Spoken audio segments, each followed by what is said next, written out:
मेरा नाम अमित है।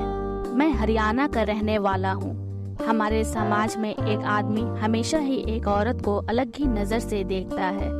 मैं खुद को एक अच्छा आदमी समझता था, क्योंकि मैंने कभी भी किसी औरत को गंदी नज़र से नहीं देखा था। लेकिन मेरा भ्रम तब टूट गया जब मैं रानी भाभी से मिला, क्योंकि पहली नज़र में ही रानी भाभी मुझे ऊपर से नीचे तक माल लग रही थी। मेरा एक बहुत ही अच्छा दोस्त था जिसका नाम मनोज था। मैं अक्सर उसके घर जाया करता था। उसकी मम्मी की तबीयत अक्सर खराब रहती थी, इसलिए वो एक कमरे में पड़ी रहती थी। उसके बड़े भैया का एक्सपोर्ट का बिजनेस था, इसलिए काम के सिलसिले में वे ज्यादातर बाहर ही रहते थे। भाभी घर में अकेली रहती थी और मनोज अक्सर अपनी भाभी को छुप छुप कर देखा करता था। उसकी नीयत भी अपनी भाभी के प्रति कुछ अच्छी नहीं थी। जब भी मनोज मेरे पास होता तो रानी भाभी के कोमल बदन की तारीफ करता, लेकिन उसकी भाभी को ये सब नहीं पता था। एक दिन जब मैं मनोज के घर गया था तो वह घर पर नहीं था। मैंने आंटी से पूछा मनोज किधर है। उन्होंने कहा छत पर हो सकता है, तू जाकर देख ले। उसके घर की बिल्डिंग 3 मंजिल की थी। मोहल्ले में सबसे ऊंची बिल्डिंग थी। अगर ऊपर छत पर कोई कुछ करे तो आसपास रहने वाले इंसान को कुछ भी ना पता लगे। अब जैसे ही मैं छत पर आया, मैंने देखा कि रानी भाभी कपड़े सुखा रही है। लेकिन मैंने देखा कि भाभी बाल्टी में जो कपड़े सुखाने लाई थी, उन कपड़ों में ज्यादातर पैंटी थी। बाकी के दूसरे कपड़े 1-2 ही थे। मैंने उनसे पूछा, भाभी मनोज कहाँ है? वो बोली, गया होगा बाहर कहीं। क्यों, कोई जरूरी काम था क्या? मैंने बोला, ऐसा कुछ नहीं है, मैं उसके पास बस यूं ही मिलने आया था। उन्होंने बोला, बस उसी की चिंता है तुम्हें, मेरी भी हेल्प कर दो जरा कपड़े सुखाने में। मैंने कहा, हाँ क्यों नहीं भाभी, बताओ क्या करना है। उन्होंने कहा, बाल्टी में से कपड़े निकाल कर दे दो मुझे। मैंने एक एक करके कपड़े निकाल कर दिए, लेकिन अभी भी बाल्टी में 5-6 पैंटी और थी, तो मैंने शर्मवश उनको वो नहीं पकड़ाई, उनकी जगह और कपड़े दे दिए। जब बाल्टी में सिर्फ पैंटी बची रही तो उन्होंने पूछा, और तो कुछ नहीं बचा बाल्टी में? मैंने कहा, हाँ है, वो आप खुद से ले लो। उन्होंने बोला, क्यों, ऐसा क्या है, कपड़े ही तो हैं, उठा दोगे तो हाथ गंदा नहीं हो जाएगा। मैंने कहा, मगर भाभी। उन्होंने बोला, अगर मगर कुछ नहीं, जो बोला है उतना करो। मैंने उनको पैंटी उठाकर दे दी। जैसे ही मैंने पैंटी उन्हें दी, उन्होंने मुस्कुरा दिया। मैं समझ गया कि भाभी के इरादे कुछ नेक नहीं हैं और उनके मन में भी कुछ चल रहा है। इसलिए मैंने उनसे पूछ लिया, भाभी क्या सारी पैंटी आपकी हैं? उन्होंने बोला, हाँ, तो क्या हुआ? मैंने कहा, इतनी क्या करती हो, कब से नहीं धोई थी आपने? वो कड़क आवाज में बोली, तुम ये सब मत पूछो। मैं डर गया और नीचे जाने लगा। उन्होंने कहा, क्या हुआ? रुको, हवा अच्छी चल रही है। मेरा इधर बैठने का मन है, लेकिन छत पर बंदर आ जाते हैं और मुझे कपड़े भी सुखाने हैं। तुम यहीं मेरे साथ बैठ जाओ। मैंने कहा, मुझे घर जाना है। भाभी बोली, घर जाकर कौन सा तुम्हें रोटी बनाने हैं? मुझे हंसी आ गई और मैंने हंसते हुए कहा, ठीक है भाभी, मैं यहीं बैठ जाता हूँ। फिर उन्होंने कहा, तुमने मेरी पैंटी के बारे में ये क्यों पूछा? मैंने कहा, अब इतनी सारी एक साथ टांगों की कुछ तो लगेगा ना। उन्होंने कहा, तुम्हें क्या लगा? मैं चुप हो गया।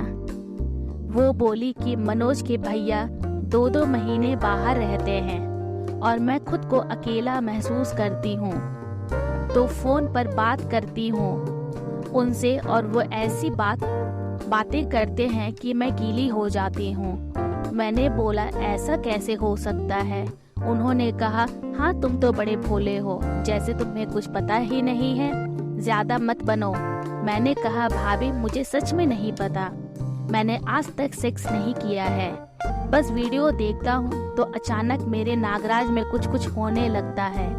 अचानक मेरे मुंह से नागराज का नाम सुनने पर भाभी बोली, ये क्या बोला तुमने? मैं चुप हो गया। उन्होंने कहा, अरे बोल दो, यहाँ हम दोनों के अलावा कोई नहीं सुनेगा। मैं चुप रहा। उन्होंने फिर से पूछा, तो क्या तुम अपना नागराज खुद हिलाते हो? मैंने बोला, हाँ, जब वीडियो देखता हूँ तब। वो बोली, क्या देखा तुमने वीडियो में? मैंने कहा, जब नागराज तेजी से किसी लड़की के ओखली में अंदर जाता है तब लड़की को बहुत मजा आता है और वो बहुत मजे लेती है। भाभी बोली, अच्छा, तुम्हें तो बहुत कुछ पता है, क्या क्या अच्छा लगता है तुम्हें? तुम मुझे सब कुछ बताओ। मैंने कहा, मुझे वीडियो में लड़की का संतरा देखना बहुत अच्छा लगता है और जब लड़का अपने नागराज को हिलाता है तो अच्छा लगता है, तो और भी अच्छा लगता है, काश मैं भी लगा पाता। उन्होंने कहा, तुम भी लगा सकते हो, लेकिन किसी को पता नहीं चलना चाहिए। अचानक से भाभी के मुंह से ये सुनकर मैं खुश हो गया। मैं भाभी से पूछा, मतलब क्या है आपका? उन्होंने बोला, मैं भी बहुत प्यासी हूँ। 2 महीने से मनोज के भाई ने मेरी ओखली में अपने नागराज को नहीं डाला है, इसलिए मेरे अंदर भी आग लगी हुई है। मैंने कहा, तो क्या आप मुझसे सेक्स करोगी? वो बोली, क्यों, तुम्हें नहीं करना क्या? मैं बोला, मैंने तो जब से आपको देखा है तब से मेरा मन है आपको पकड़कर अपनी प्यास बुझाने का, लेकिन कभी बोलने की हिम्मत नहीं होती थी। उन्होंने कहा, अब तुम मेरी ओखली में अपना नागराज डाल मजे कर सकते हो, जल्दी से छत का दरवाजा बंद कर आओ। मैं झट से दरवाजा बंद करके आया और भाभी को छत पर ही गिरा लिया। मैं भी उनके ऊपर गिर गया। उनके संतरे को मैं शर्ट के ऊपर से ही दबा रहा था। मेरे हाथ उनके संतरे को मसल रहे थे और उनके मुंह से आयें निकलने लगी थीं। इस आराम से करो, दर्द हो रहा है। मैंने भाभी के होठों को अपने होठों से मिला दिया और उनके होठों को कस के चूसने लगा। कभी उनके होठों को दांतों से खींचता तो कभी काटता, कभी उनकी जीभ को चूसता। मेरा हाथ उनके संतरे को मसलते हुए मस्ती कर रहे थे। इसी बीच कब उनके कपड़े निकल गए कुछ पता ही नहीं चला। मैं उनके होठों में खो गया था। मैंने जल्दी से उनकी ब्रा निकाल दी। जैसे ही उनके संतरे को मैंने सामने से देखा, मेरी आंखों में चमक आ गई। ऐसा लगा मानो उनके संतरे मेरे सामने थिरक रहे हों। सब्र नहीं कर पाया मैं, और मैंने उनके एक संतरे को मुंह में भर लिया। मैं कस कस के उन दोनों संतरे को बारी बारी से चूस रहा था। उनकी मादक सिस्कारियां मुझे और ज्यादा काम उत्तेजित करती जा रही थी। उन्होंने मेरा सर अपने संतरे पर दबा लिया। मैं और तेजी से उन्हें मसलने लगा। उनके मुंह से निकल रहा था, आह इश आह, क्या कर रहे हो? आराम से करो ना, मैं भागी थोड़ी जा रही हूँ। वो मेरे नागराज को मेरे लोवर से बाहर निकालने लगी थी।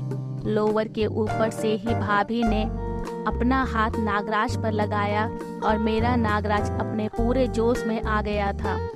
फिर भाभी ने मेरे लोवर को नीचे सरका दिया और मेरे नागराज को कस के पकड़कर उसे खींच लिया। अपनी मुट्ठी में नागराज पकड़कर ऊपर नीचे करने लगी। मुझे बहुत अच्छा महसूस हो रहा था। एक तरफ उनके हाथों में मेरा नागराज और उनके संतरे मेरे मुंह में। मैंने भाभी से कहा, भाभी वीडियो में लड़की नागराज को चूसती है, क्या आपने ये किया है? वो बोली, पागल है क्या, ऐसा नहीं होता। मैंने तुरंत ही एक वीडियो अपने फोन में लगाकर भाभी को दिखाया। भाभी को देखकर कुछ बुरा लगा, लेकिन वो मेरे नागराज की तरफ मुंह करके उसे चूसने लगी। जैसे ही वो लेटी, मैंने उनकी लोवर खींच दी। उन्होंने अंदर पैंटी नहीं पहनी थी। उनकी ओखली बिल्कुल चिकनी थी।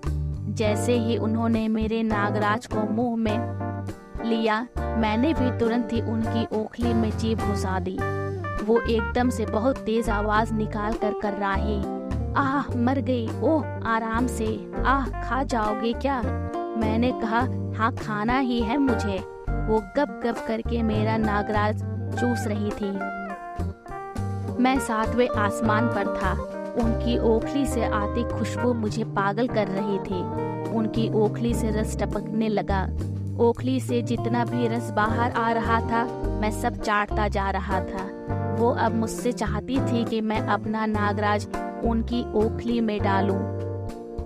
वो छटपटा रही थी। मैंने भी सीधे होकर भाभी के पैरों को दबाया और उनकी ओखली पर अपना नागराज लगा दिया। उनकी ओखली को मैंने अपने नागराज से खोला और उन्हें गुदगुदाने लगा। उनकी मद भरी सिसकारियां अभी भी निकल रही थी। मैंने धक्का दिया तो मेरा नागराज का आगे का भाग उनकी ओखली में समा गया। वो आ करके मचली कि तभी मैंने फिर से उनकी ओखली में प्रहार किया। मैंने अपने नागराज को कस के धक्का दिया और मेरा नागराज उनकी ओखली की गहराई में चला गया। कुछ देर तक ये अंदर बाहर का खेल चलता रहा और फिर उन्हें मजा आने लगा और वो बोली, मुझे इतना मजा कभी नहीं आया। मनोज के भाई ने भी मुझे आज तक इतना मजा नहीं दिया। तुमने मेरा दिल खुश कर दिया। मैं बोला, आपने भी मेरे नागराज को खुश कर दिया। मेरे नागराज ने भी अब फुल स्पीड पकड़ ली थी।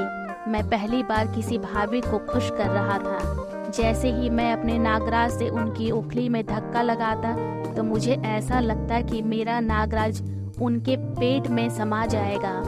वो बार बार कह रही थी कि और करो, मजा आ रहा है। मैं बिना रुके अंदर बाहर कर रहा था।